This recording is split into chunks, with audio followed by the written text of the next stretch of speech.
I want you to write this down. Anyone listening, write this down and you'll see how easy it is to make $1 million. You ready? Write a 1 and then write times 1 million. Okay, write that. 1 times 1 million.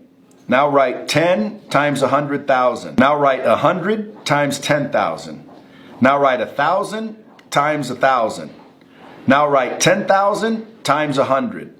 Now write 100,000 times 10, and then write 1 million times 1. Now this is how easy it is to make $1 million. Ask yourself this question. Do you have any product or service right now available to you that you could get one person, look at the top of that list, that you could get one person to give you $1 million for?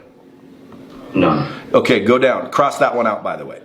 Now go down. Do you have anything that you could sell 10 people for 100,000? When it comes to selling courses online, which is what I help people do, I do that exercise all the time because when someone says, how much should it be? I don't know, how much are you trying to make? You know, I'm trying to make, $1 million a month. Okay, you want to make $1 million a month? No problem. Put 1 times 1 million, 10 times 100, and you do that exercise. And somewhere along the line, dude, do you have anything? And you might have to get to, do you have anything that you can sell for $10? Yeah, I got, and you can see them change. Like, they believe that. $10? Yeah, I got something worth $10. Great, you just need to sell it to 100,000 people.